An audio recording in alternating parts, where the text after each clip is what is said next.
picked an objective that is clearly obvious in the lines. And so what you did is you picked an objective that went right along with the dialogue, which gave you less conflict. Yeah. Which is why you need to pick, if you got that, I mean, we already know in the dialogue you want to keep your job. So you don't need that objective. I don't think that's my fault. So it's not your, it's not. But it would be more appropriate to pick something like to not faint, or to keep it together, or to not kill him, to not lose it with hysteria. Do you understand what I'm saying? Yeah. You sure? Because I'm trying to hold it together. You're trying to hold it together, but you don't hold it together. You need to lose it sometimes. Like when you say, you know, well, what do you need it for? You don't really want to tell him. You know, you don't want to tell him it's for braces. And then once you tell him, you almost, you know, you say it with passion, you know, as if that's going to, you know, make it okay. You have to be like, you see yourself as the Godfather. Okay. You know, you were like kind of, it needs to be, this is, you own the world. You need to play it like you own the city. And then we cut to, if it's a farce, then we cut to where you actually work. And it's like a little tiny, like, pod mall, and you have like a little corner office. But it's mine. Right. And you need to treat it like it's the world. I'm the king. I am the king.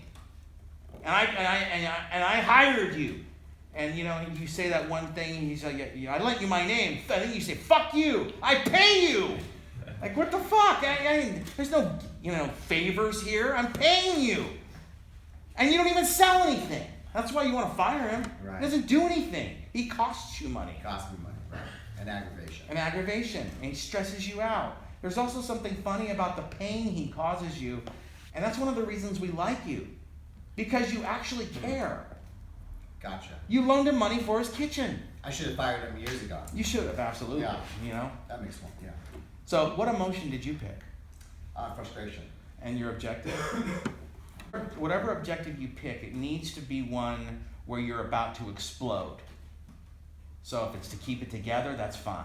Okay. Me it was like not to give in or something like that. I don't know if that's going to make you, you know, explosive on the inside, but we need somebody who we almost feel like you're going to jump over the table and beat the shit out of him. And you're trying not to. Because, you know, I'm trying to help him. You know, so, you know, it could be, for example, you could use an objective like, I'm not saying you should use this, right.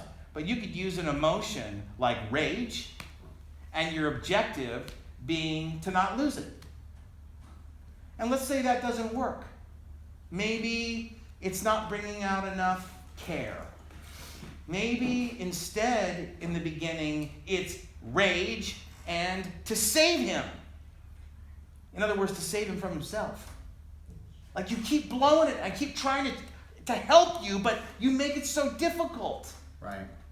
But remember, whatever objective you select, it's got to be really, really hard to get. Okay.